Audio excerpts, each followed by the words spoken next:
ॐ अज्ञानतिमिरान्धस्य ज्ञानाञ्जनशलाकया चक्षुरुन्मिलितं येन तस्मै श्रीगुरवे नमः। वन्देऽहं श्रीगुरो श्रीयुत्पदकमलं श्रीगुरून् वैष्णवांश्च श्रीरूपं साग्रजातं सगण रघुनाथान्वितं तं सजीवं साद्वैतं सावधूतं परिजनसहितं कृष्ण चैतन्यदेवं श्रीराधा कृष्णपादान् सहगण ललिता श्रीविशाखान्वितांश्च तमादिदेवं करुणानिधानं तमालवर्णं सुहितावतारम् अपार संसार समुद्र सेतुं भजामहे भागवत स्वरूपम्। हे देव हे दैत हे भुवनैक बंधो, हे कृष्ण हे चपल हे करुणैक सिंधो, हे नाथ हे रमण हे नयनाभिराम। हा हा कदानुभवितासि पदं दृशोर्मे, श्री कृष्ण चैतन्य प्रभो नित्यानंद, श्री अद्वैत गदाधर शिवासादि गौरभक्त वृंद। हरे कृष्ण कृष्ण कृष्ण हरे हरे, हरे राम राम राम हरे हरे। हरे कृष्णा। सर्वप्रथम मैं अपने गुरुपाद पद्म ओम विष्णुपाद अष्टोत्तर शत श्री श्रीमद् भक्तिवेदांत माधव गोसाई महाराज के चरण कमलों में अनंत कोटि दंडवत प्रणाम ज्ञापन करता हूँ।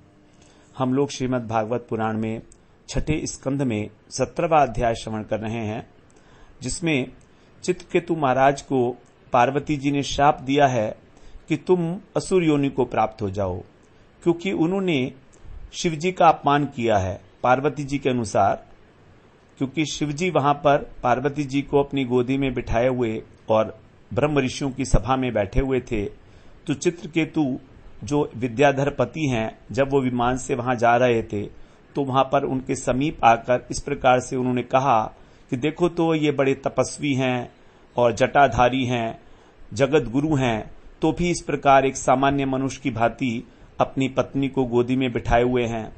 इस प्रकार का व्यवहार तो सामान्य पुरुष को भी शोभा नहीं देता है।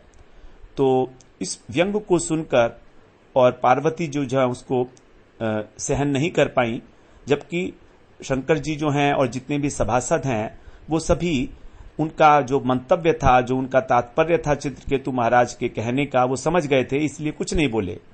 शंकर जी केवल हंस दिए और चुप हो गए। लेकिन पार्वती जी जो है अपने को नहीं रोक पाई और उन्होंने कहा कि ये दंड देने वाला हमको कौन पैदा हो गया। ब्रह्मा, चतुसन, नारद इत्यादि जिनकी सेवा करते रहते हैं, जिनको अपना आराध्य मानते हैं, ऐसे शिव जी के प्रति और हम दुष्ट लोगों को ये दंड देने वाला पैदा हो गया है कोई नया। तो इस प्रकार से ये भगवान के चरणों के पास रहने के योग्य ही नहीं है और इसको असुर योनि में ही जाना चाहिए।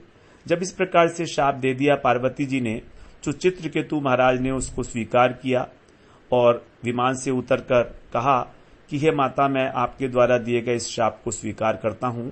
ये मेरे ही किसी प्रारब्ध का कर्म होगा, क्योंकि कोई भी किसी व्यक्ति को कोई ना तो शाप देता है, ना उस पर कृपा करता है, ना उसे सुख दे सकता है, ना दुख दे सकता है। ये तो हमारे अपने ही भोग है जो हमको भोगने होते हैं।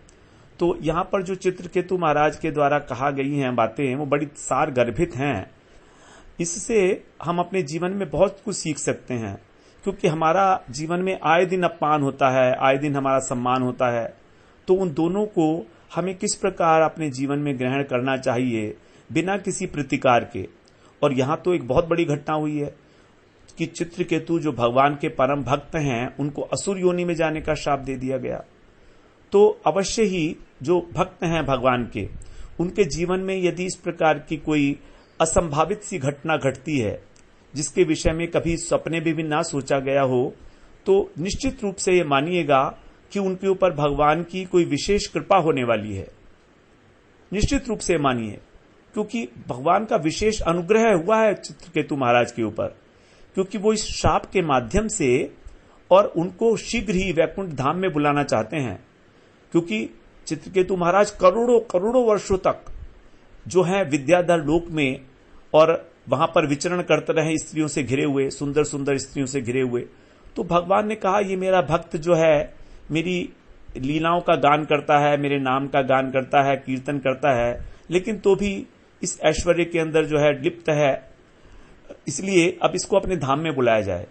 तो और तो कोई तरीका था नहीं, तो भगवान के जो है मन में यही योजना आई होगी और इस प्रकार से उनको पार्वती जी के द्वारा शापित किया गया, जिससे कि असुर योनि में वृत्तासुर बन के और इस वृत्तासुर की योनि को त्याग कर, शरीर को त्याग कर फिर मेरे वैकुंठ धाम में आ पाए। तो इसी प्रकार का भाव जो है हमें लेकर आगे अपने जीवन में जो है बढ़ना चाहिए कि कहीं ना कहीं भगवान की कोई असीम अनुकंपा है जिसको हम अभी नहीं देख पा रहे हैं। तो उसमें सुख और दुख जो भी मिले उसको प्रसन्नता पूर्वक स्वीकार करके, बिना सुख में अधिक हर्षित हुए और बिना दुख में दुखित हुए हमें भगवान की अनुकंपा मानकर ही स्वीकार करेंगे तो देखिए हमारे भक्ति जीवन में किस प्रकार से आगे ग्रोथ होती है। अब आगे श्री रुद्र जी कह रहे हैं, शिव जी कहते हैं, अब 26वें श्लोक तक हम पाठ कर चुके थे। अब श्री रुद्र उवाच 27वें श्लोक में कह रहे हैं, दृष्टवत्यसि शुश्रोणी हरेरद्भुत कर्मणः महात्म्यं भृत्य भृत्यानाम निस्पृहाणाम महात्मनाम। कह रहे हैं सुश्रोणी अर्थात हे सुंदरी, सुश्रोणी सुंदर जो हैं, ऐसी सुंदरी पार्वती अद्भुत कर्मण है, जो अद्भुत कर्मा भगवान हरि हैं, उनके भृत्य भृत्या नाम, उनके दासों के दास, निस्पृहाणाम निस्पृह होकर, और महात्मा नाम महात्मा की महिमा को, महात्म्यम दृष्टवतीयसी तुमने देख लिया, तुमने देखा किस प्रकार से जो भगवान है उनके अद्भुत कर्म, ऐसे लीला विहारी भगवान, उनके जो भक्त हैं वो कैसे निष्प्रिय होते हैं। निष्प्रिय मतलब किसी प्रकार की कोई कामना नहीं है, जो प्राप्त वस्तु है उसको रक्षा करने की भी इच्छा नहीं, उसको कहा जाता है निष्प्रिय। तो यहां पर चित्रकेतु महाराज विद्याधर हैं, लेकिन उनको उस विद्याधर लोक का आधिपत्य, उसका रक्षा करने में वो बिल्कुल भी उत्सुक नहीं है। इसलिए क्योंकि वो उत्सुक होते हैं तो उसको बोलते हैं हम स्पृहा, प्राप्त वस्तु की रक्षा करने का उद्योग करना, इसको बोलते हैं स्पृहा। तो उनकी कोई इच्छा नहीं है कि वो विद्याधर में रहें लोक में, तो इसलिए उनको कहा गया निष्पृहाणाम। और वो कैसे हैं? महात्मा, महान है आत्मा जिनकी, ऐसे उदार हृदय, भगवान के दास नहीं, भगवान के दासानुदास। ऐसे वो दासानुदास होकर कितने महान होते हैं कि किसी प्रकार की भी कोई सांसारिक रुचि नहीं रखते किसी भी सुख में। तो तुमने अपनी महिमा उनको आंखों से देख ली, तुमने सुना, अपने आंखों से देखा, उसने क्या कहा। तो शिव जी कह रहे हैं, हे पार्वती, तुम अत्यंत सुंदर शरीर वाली हो, यशस्वी हो, लेकिन मेरे भगवान जो हैं उनके दासों के दास की सुंदरता को देखो, उनकी सुंदरता का, उनकी महिमा का तुम बराबरी नहीं कर पाओगी। तो जैसे भगवान के कार्य महान है, वैसे ही भगवान के जो भक्त होते हैं उनके कार्य भी विचित्र महान होते हैं। इस राजा को तुमने शाप दिया, लेकिन ना तो भयभीत हुआ, ना वो दुखी हुआ, उल्टे उसने तुम्हारा सम्मान किया, माता कह के संबोधित किया और स्वयं को दोषी मान लिया और शाप को अंगीकार किया, प्रतिकार नहीं करा कुछ भी। यही भक्त की श्रेष्ठता है कि तुम्हारे शाप को उसने विनम्रता पूर्वक स्वीकार किया। तो इस प्रकार से जो तुम्हारी महिमा है, जो तुम्हारी सुंदरता है और तुम्हारी जो शाप देने की शक्ति है, उस शक्ति को भी उसने मात कर दिया। उस शक्ति को, उस श्रेष्ठता को भी उसने पराजित कर दिया, क्योंकि उसने सभी प्रकार से जो है आपके शाप को सहन किया, स्वीकार किया। तो अप्रत्यक्ष रूप में शिव जी जो हैं ये कह रहे हैं कि कभी आगे से ऐसे चित्रकेतु जैसे भगवान के भक्त को शाप देने की भूल मत करना। तुम शक्तिमान हो, तुम्हारे अंदर शक्ति है, लेकिन राजा चित्रकेतु जो भगवान के भक्त हैं वो अपनी शक्ति का प्रदर्शन किए बिना ही तुमसे बहुत आगे हो गए हैं। वो चाहते तो तुमको शाप दे सकते थे।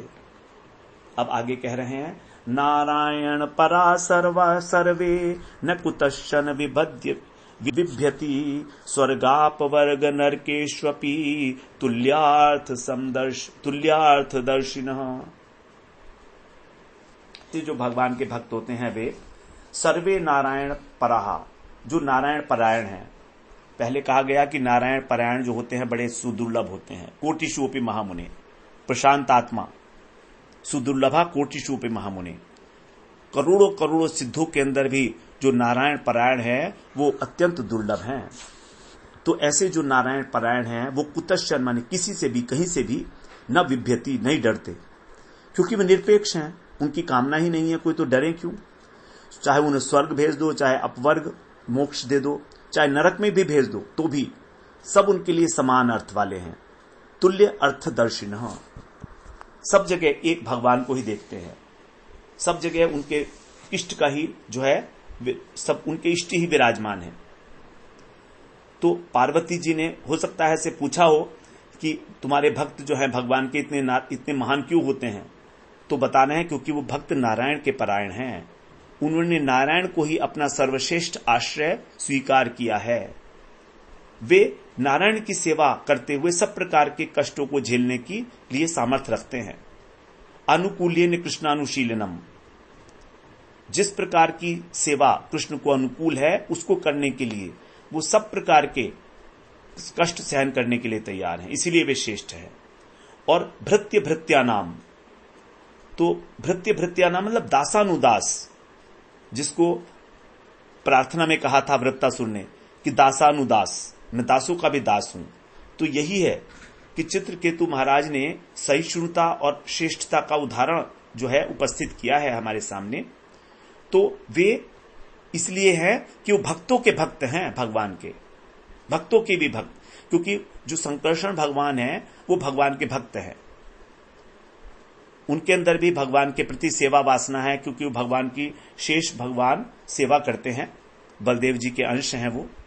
तो उनके अंदर जो सेवा भावना है उनके भक्त हैं वो। तो भृत्या नाम, भृत्य भृत्या नाम, ऐसे उन्होंने जो है भक्तों की शरण ले रखी है। इसीलिए वो हमेशा ही इस प्रकार महानतम व्यवहार करते हैं। आगे कहते हैं, देहि नाम देह संयोगात द्वंद्वानीश्वर लीलया सुखम दुखम मृतिर्जन्म शाप अनुग्रह एव च। यहां पर कह रहे हैं जीवों के लिए जो देहि नाम मतलब जीवात्मा का ईश्वर लीलया, भगवान की लीला से, भगवान की मर्जी से देह संयोगात, शरीर के साथ संयोग हो जाता है। जब उसका संयोग हो जाता है तो सुखम दुखम, सुख और दुख, मृत्यु जन्म, मृत्यु और जन्म, शाप और अनुग्रह, कभी शाप मिलता है और कभी अनुग्रह, ये द्वंद्व हैं, ये सब प्राप्त होते ही रहते हैं। तो शरीर का तो धर्म ही है द्वंद्व में जीना। शरीर को हमेशा ही सुख दुख, हानि लाभ, जीवन मरण, यश अपयश, ये मिलता ही रहेगा। प्रकृति के नियम के अनुसार देवी दुर्गा जो हैं वो अनेक प्रकार से मनुष्य को कभी सुख देती हैं, कभी दुख देती हैं। तो जो दुर्गा हैं अर्थात जो शिवजी की पत्नी है पार्वती, ये अत्यंत शक्तिमान हैं, लेकिन ये स्वयं भी भगवान के ही निर्देश पर काम करती हैं। मया अध्यक्षेण प्रकृति सृष्टि स्थिति प्रलय साधन शक्ति रेखा छाये वयस्य भुवनानि विभर्ति दुर्गा। जिसकी इच्छा के अनुरूप दुर्गा जी इस संसार के अंदर सब लोगों का नियमन करती हैं, वही कृष्ण भगवान। तो यद्यपि ये सारा संसार द्वैत से पूर्ण है, द्वंद्व से पूर्ण है, लेकिन जो भगवान के परम भक्त हैं वो इस द्वंद्व से विचलित नहीं होते, क्योंकि वो भगवान में निरंतर अनुरक्त हैं। हरिदास ठाकुर को जब 22 बाजार में बैंतों से मारा गया तो विचलित नहीं हुए, हंसते हुए पिटाई को सहन करते रहे। तो भगवान के जो भक्त हैं वो इस संसार के अंदर द्वंद्व से कभी भी विचलित नहीं होते, न विचाल्यते, सुख दुख से कभी विचलित नहीं होते। गीता में भगवान ने कहा है ये बात।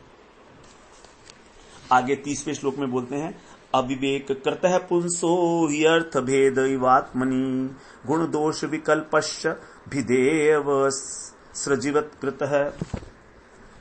कह रहा है ही माने क्योंकि आत्मा में, आत्मनि माने आत्मा में अर्थ भेद इव, अर्थ का मतलब पदार्थ, तो देवता इत्यादि के भेद के समान गुण दोष का कोई विकल्प नहीं होता। यहां पर कह रहे हैं कि जैसे मनुष्य आत्मा के अंदर कोई देवता है, कोई मनुष्य है, इस प्रकार का कोई भेद, और कोई गुणी है, कोई दोषपूर्ण है, इस प्रकार का विकल्प, ये सब नहीं होता आत्मा के अंदर। जैसे कि सृजीवत एव, जैसे माला के अंदर, तो माला के अंदर भी कई बार भेद देखा जाता है। हम सोचते हैं कि ये माला नहीं है, ये सर्प पड़ा हुआ है, ये रस्सी पड़ी हुई है। तो माला के अंदर जिस प्रकार से भेद जो है नहीं होता सर्प और रस्सी का, उसी प्रकार से ये जो भेद है ये मनुष्य के अज्ञान के द्वारा उत्पन्न है। अविवेक कृतः, केवल अविवेक बुद्धि के कारण ये भेद दिखता है कि ये मनुष्य है और ये देवता है। जैसे स्वप्न के अंदर हमको सुख दुख की प्रतीति होती है, लेकिन जागृत अवस्था में हम सब भूल जाते हैं। अथवा जैसे अंधकार के अंदर यदि हम एक माला को पढ़ा हुआ देखें तो हमारी सर्प बुद्धि हो जाती है। तो वैसे ही मनुष्य अज्ञानवश आत्मा के अंदर कभी कभी देवता का आरोप कर लेता है और कभी मनुष्य का आरोप कर लेता है। एक को अच्छा मानता है, एक को बुरा मानता है, गुण दोष मान लेता है। लेकिन ये सब मनोधर्म हैं, ये भ्रामक हैं सब कुछ। जो द्वैत की भावना है, द्वंद्व है, ये सब भ्रम है। ये केवल मन का एक धर्म है, मनोधर्म जिसको बोलते हैं। तथाकथित रूप से सुख और दुख जो है एक ही है। जैसे स्वप्न में देखा गया सुख हो या दुख हो, एक ही तो बात है। तो हम स्वप्न में अपने मन के अनुसार, अपने जो है हमारे संस्कारों के अनुसार ही सुख दुख की सृष्टि कर लेते हैं, जबकि इनका अस्तित्व नहीं है। तो भी उसी प्रकार से जो फूलों की माला है वो अत्यंत सुंदर है, लेकिन भ्रमवश यदि अंधकार है, पड़ा हुआ है, तो हम उसको सांप भी समझ सकते हैं। तो इसी प्रकार से प्रत्येक व्यक्ति जो इस संसार के अंदर सुख दुख का अनुभव कर रहा है, ये केवल उसका भ्रम मात्र है। कभी हमको जो है कोई अच्छा पदार्थ मिलता है तो हम उसको अच्छा मानने लगते हैं, आनंद उठाते हैं, और कभी कोई हमारे सदस्य मर जाता है घर का तो दुख मनाने लगते हैं। तो ये सारी चीजें कह रहे हैं काल्पनिक है। इसके अंदर मन ही केवल डिसाइड करता है कि सुख और दुख, संकल्प और विकल्प, उसके अनुसार, अन्यथा ये वास्तविकता नहीं है। वासुदेवे भगवती भक्तिम उद्वहताम नृणाम ज्ञान वैराग्य वीर्याणाम निह कश्चित व्यपाश्रयः।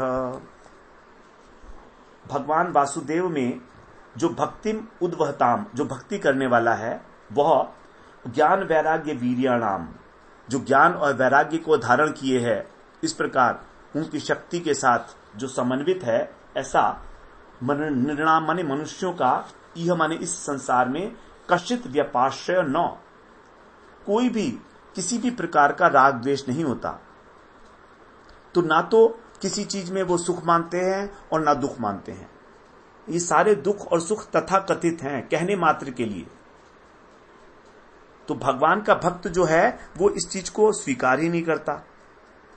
जगत में ऐसी कोई भी वस्तु नहीं है जिसको वो तुच्छ माने अथवा जिसको वो बहुत श्रेष्ठ माने, केवल भगवान। इसीलिए उसके हृदय के अंदर राग द्वेष भी नहीं होते। तो भक्त और जो दार्शनिक है उसके अंदर यही अंतर है कि जो भगवान के चरणों में विशुद्ध भक्ति रखता है, उसके अंदर ज्ञान और वैराग्य स्वयं प्रकट हो जाता है।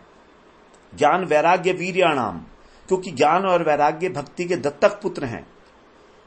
हम लोगों ने भागवत के महात्म्य में ये बात शुरू की है, श्रवण की है कि मुक्ति के पुत्र हैं ज्ञान और वैराग्य।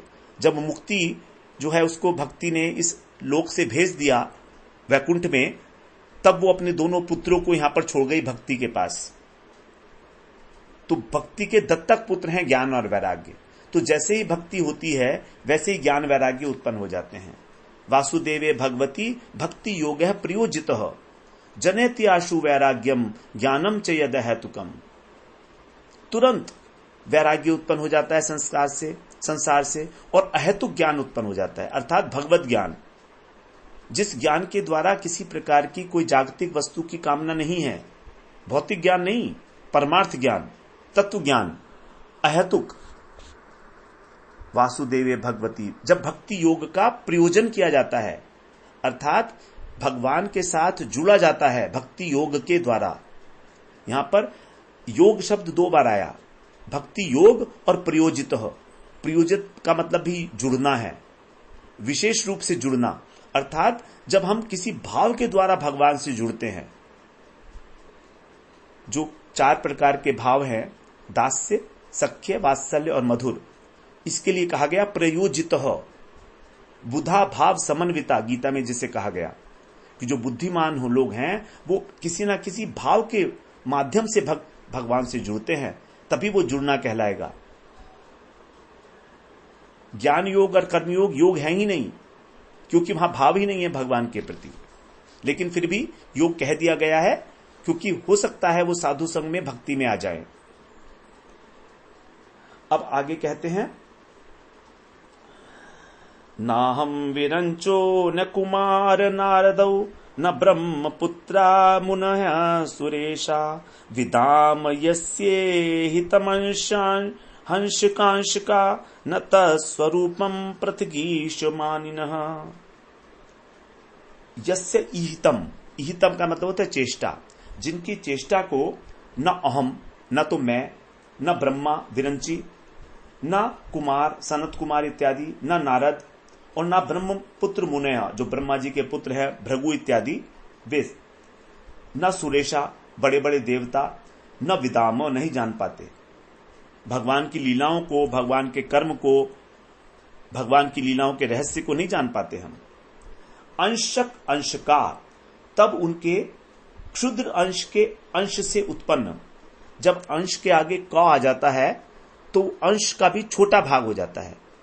जैसे बाल और बालक, तो क लगाने से बालक का मतलब है अत्यंत छोटा बालक, शिशु, और बालक बड़ा भी हो सकता है।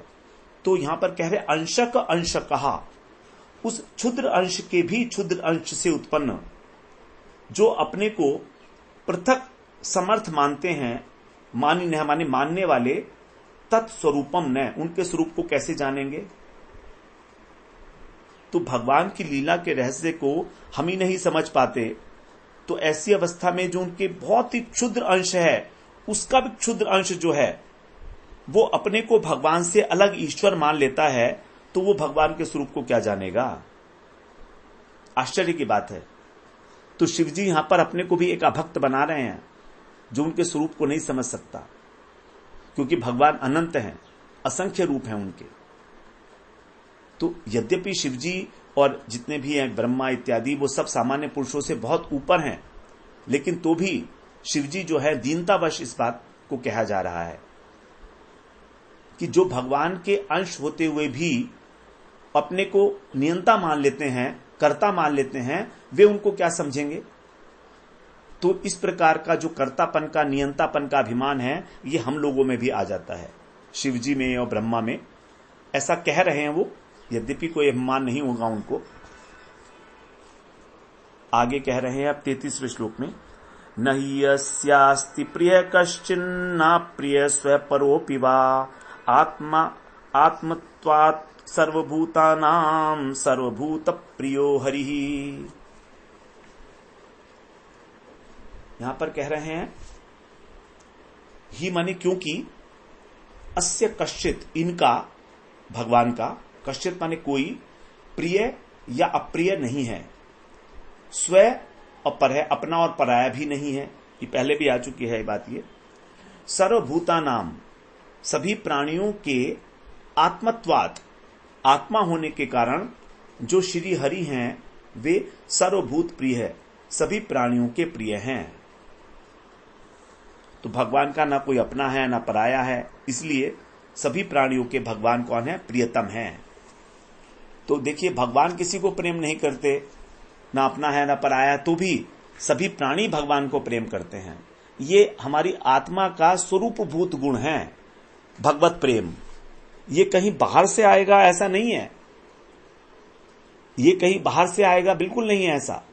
सभी आत्माएं भगवान की प्रिय हैं और सब आत्मा भगवान को प्रेम अच्छा मानती हैं। तो भगवान जो है सबके साथ एक से हैं, मित्रवत हैं। भगवान का ना तो कोई शत्रु है ना कोई मित्र है, वो मित्रवत हैं। तो जो शुद्ध आत्मा है वो भगवान को, उसको भगवान अत्यंत प्रिय हैं, शुद्ध आत्मा को।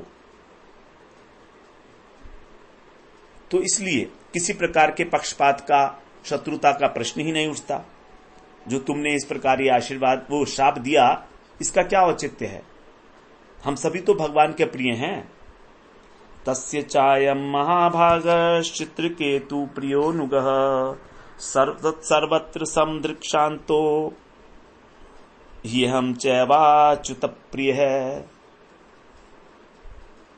यहां पर कह रहे हैं कि यह महाभाग, अयम महाभाग, ये जो महाभाग्यवान चित्रकेतु है, ये सर्वत्र समदृक् है। जो भगवान है ऐसे सर्वत्र समदर्शी भगवान जो शांत हैं, उन भगवान का प्रिय अनुगह, प्रिय अनुचर है। ये कोई साधारण व्यक्ति नहीं है, कोई साधारण विद्याधर नहीं है, ये भगवान का प्रिय अनुचर है। और च अहम एव, और मैं भी अच्युत प्रिय, मैं भी अच्युत का प्रिय हूं। भगवान ने कहा है कि शंकर मुझे सबसे अधिक प्रिय है, ब्रह्मा जी से अधिक प्रिय शंकर हैं भगवान को, देखा भी जाता है ये। तो भगवान चित्रकेतु महाराज के कह रहे हैं कि ये भगवान के अत्यंत प्रिय अनुचर हैं और ये सभी जीवों के प्रति समदर्शी है और आसक्ति और घृणा से मुक्त है। तो भगवान जिस प्रकार से समोहम सर्वभूतेषु न वेद्वेष्योस्ति न प्रिय होते हैं, उसी प्रकार से भगवान के भक्त भी ऐसे ही होते हैं। इसीलिए भगवान उनको बहुत प्रेम करते हैं। इसीलिए उनका कहना है कि वैष्णव की किसी क्रिया को देख के और आश्चर्य नहीं करना चाहिए, गुमराह नहीं होना चाहिए, क्योंकि दोनों मुक्त हैं, भगवान और भगवान के भक्त दोनों समान स्तर पर हैं। लेकिन अंतर केवल यही है कि भगवान स्वामी हैं और भक्त उनका सेवक है। वैष्णवेर क्रिया मुद्रा विज्ञे ना बुझय, परम मुक्त वैष्णव की गतिविधि को देखकर किसी प्रकार का आश्चर्य नहीं करना चाहिए। समझ में नहीं आ रहा है तो हाथ जोड़कर बिल्कुल शांत रहना चाहिए। तो कहते हैं कि चित्रकेतु और मैं दोनों ही भगवान को प्रिय हैं। तो दास के रूप पर हम समान स्तर पर हैं और एक दूसरे के सखा हैं, इसलिए कभी कभी परिहास भी कर लेते हैं। अपने को भी मां लगाना, इसीलिए तो कहा शिव जी ने कि मैं भी प्रिय हूं, ये भी प्रिय है, तो हम दोनों तो सखा हैं, जानते हैं, गुरु भाई भी हैं। तो कभी कभी परिहास भी कर लेते हैं। तो चित्रकेतु मेरी बात पर, मेरी इस व्यवहार पर हंसा तो ठीक ही है, शाप देने की तो कोई जरूरत नहीं थी तुमको। इस प्रकार पार्वती जी को ये विश्वास दिला रहे हैं कि तुमने चित्रकेतु को शाप देके कोई बहुत अच्छी चीज नहीं की है। शिव जी को ये अच्छा नहीं लगा कि पार्वती जी ने शाप दिया, लेकिन पार्वती जी ने तो भगवान की प्रेरणा से ही उनको शाप दिया होगा। अब आगे कह रहे हैं, तस्मान्न विस्मय कार्य पुरुषेषु महात्मसु महापुरुष भक्तेषु शांतेषु समदर्शिषु। इसीलिए तस्मात, यहां पर अब शिव जी अपना जो बातें हैं वो उसको उपसंहार करते हैं। तस्मात इसलिए महात्मा जो पुरुष हैं वे महापुरुष हैं, और जो भगवान के भक्त हैं भक्तेषु, जो शांतेषु शांत हैं, और समदर्शिषु जो समदर्शी हैं, उन पुरुषों के विषय में सभी में सप्तमी विभक्ति है।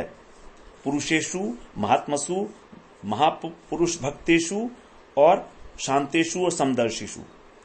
तो ये सभी जो है सप्तमी विभक्ति, मतलब इन सबके विषय में, सप्तमी में आता है ना में पर इत्यादि, तो इन सबके विषय में विस्मय न कार्य, विस्मय नहीं करना चाहिए।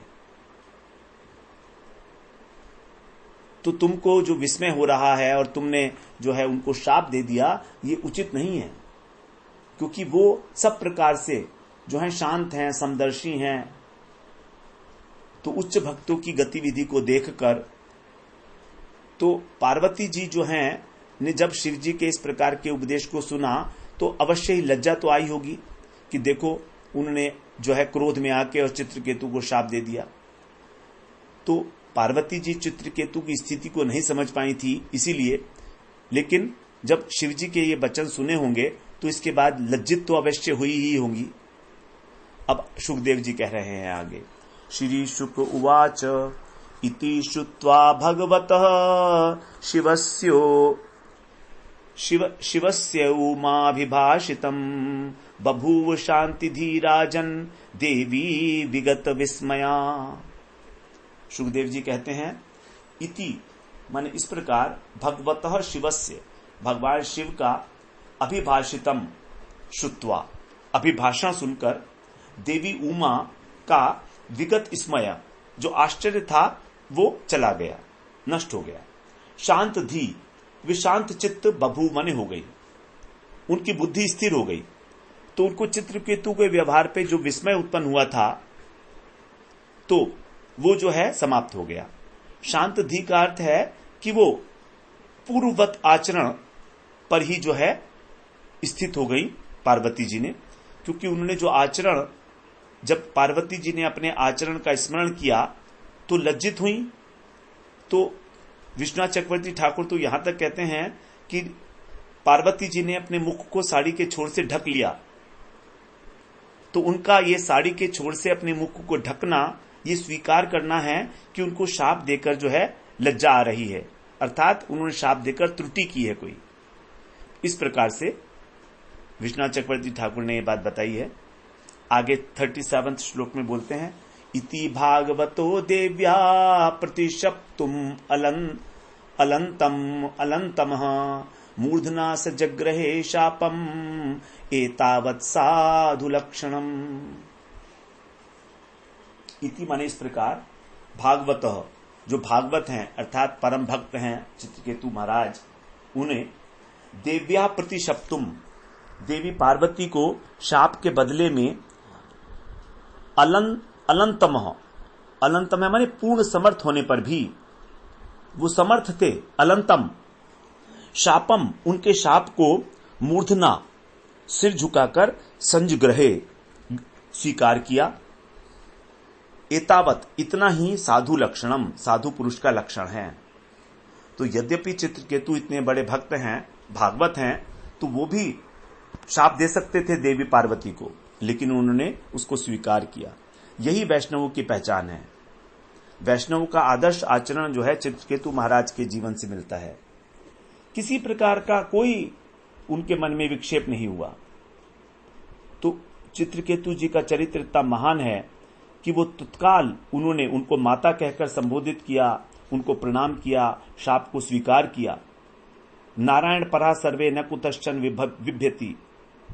पहले कहा गया कि जो नारायण के भक्त हैं उनको किसी प्रकार का कोई डर नहीं होता, और उन्होंने शाप को इसलिए स्वीकार कर लिया कि जिससे पार्वती जी प्रसन्न हो जाएं। यही साधु का लक्षण है, सबको प्रसन्नता देना चाहता है, वो किसी को भी उद्वेग नहीं करना चाहता, उद्वेलित ना हो उनके द्वारा। भगवान ने गीता में कहा है ना कि जिनसे कोई उद्वेग को प्राप्त नहीं होता और स्वयं भी जो उद्वेगित नहीं होते वो ही मेरे भक्त हैं प्रिय। तो बड़ा विनम्र होना चाहिए एक भक्त को, और सबको सम्मान करना चाहिए। त्रादपि सुने चेन तरोरपि सहिष्णुना।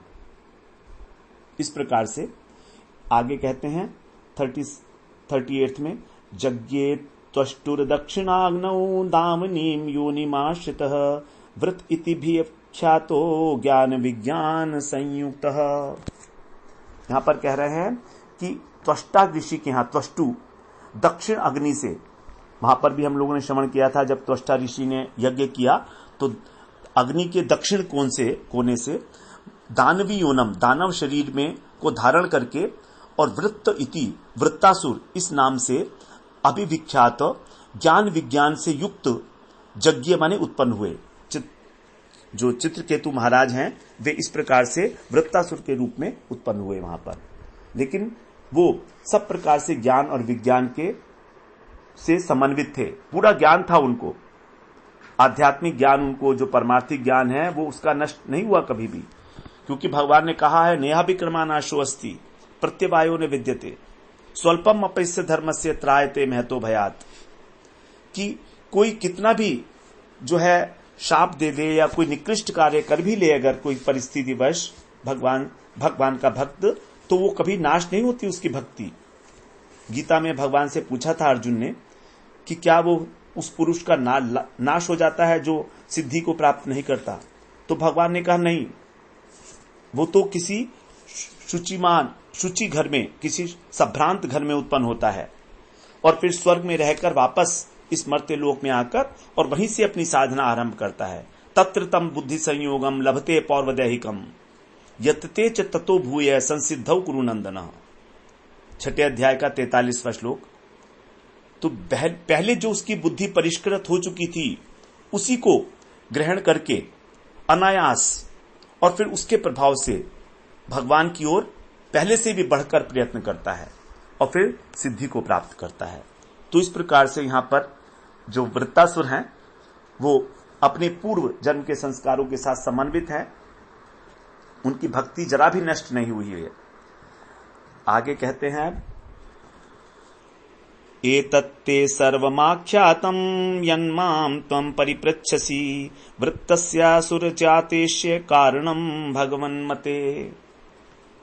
39 श्लोक में कि वृत्तस्य सुर जाते असुर जाते, वृत्तासुर का असुर कुल में उत्पन्न होना और भगवान में उनकी मति का लगना, इसका कारण यत त्वम माम परिपृच्छसि, तुमने जो मुझसे पूछा था एतत् सर्वम आख्यातम, वो मैंने तुम्हें सब बता दिया। सारी चीजें जो भी तुमने पूछी थी वो मैंने तुम्हें सब अच्छी प्रकार से बता दी। अब आगे 40वें श्लोक में बोलते हैं इतिहासम इमं पुण्यम चित्रकेतुर महात्मनः महात्म्यम विष्णु भक्तानां श्रुत्वा बंधात विमुच्यते। अब चित्रकेतु के प्रसंग का जो फलश्रुति है वो बता रहे हैं कि इमं महात्मनः, यह जो महात्मा चित्रकेतु का पुण्यम इतिहासम पवित्र इतिहास है और विष्णु भक्ता नाम भगवान विष्णु के भक्तों की जो महात्म्यम महिमा है उसको श्रुत्वा माने सुनकर बंधात विमुच्यते, इस संसार बंधन से मुक्त हो जाता है। तो यहां पर कितनी बड़ी बात कह रहे हैं कि चित्रकेतु का जो इतिहास है ये केवल उन्हीं का इतिहास नहीं है, ये समस्त विष्णु भक्तों का महात्म्य है। विष्णु भक्त इसी प्रकार के होते हैं, इसीलिए इसको जो भी सुनेगा वो समस्त बंधनों से मुक्त हो जाएगा। तो यहां पर श्रवण करने का मतलब है आचरण करना, कि जो इसका इस प्रकार से आचरण करेगा अपने जीवन में। तो चित्रकेतु महाराज का जो इतिहास है वो किसी भक्त के मुख से ही सुनना चाहिए, किसी व्यवसायिक वाचक से सुनेंगे तो कुछ नहीं मिलेगा, क्योंकि भागवत का अध्ययन महाप्रभु ने कहा है कि यह भागवत पढ़ वैष्णव स्थाने, किसी वैष्णव स्थान पर ही भागवत पढ़ो, व्यवसायिक वाचक से नहीं सुने इसे, अन्यथा उसका प्रभाव नहीं पड़ता। और ऐसा देखा भी जाता है, क्योंकि अवैष्णव मुहोदगीर्ण पूतम हरि कथामृतम श्रवणम नैव कर्तव्यम सर्पोच्चिष्ठम यथापय। अवैष्णव के मुख से जो हरि कथा सुनी जाती है वो ऐसी है जैसे कि दूध के अंदर किसी सांप ने मुंह मार दिया हो। तो दूध यद्यपि पौष्टिक वस्तु है, लेकिन सांप के मुंह मारने से जैसे वो विष के समान हो जाती है, उसी प्रकार ऐसी हरि कथा भी हमारा जो है वो नाश ही करती है। जब हम किसी सकाम व्यक्ति के द्वारा इस प्रकार की हरि कथा सुनते हैं तो वैष्णव कथा, भगवान की कथा, भगवान के भक्तों की कथा, भगवान के निष्काम भक्तों के मुख से ही सुननी चाहिए। य एतत् प्रातरुत्थाय श्रद्धया वाग्यतः पठेत इतिहासं हरिं स्मृत्वा सयाति परमां गतिम। जो सवेरे उठकर हरिम स्मृत्वा भगवान को स्मरण करके श्रद्धा पूर्वक वाक्यतः और मौन होकर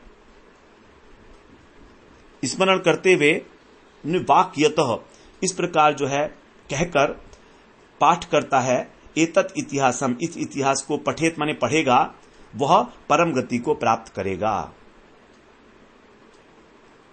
तो अपने वाक्यत का मतलब है अपने मन और वाणी को वश में करके, यतः माने वश में करना, तो उसको वश में करके और भगवान का स्मरण करते हुए जो इतिहास को पढ़ेगा वो अनायास ही भगवान के धाम को प्राप्त करेगा।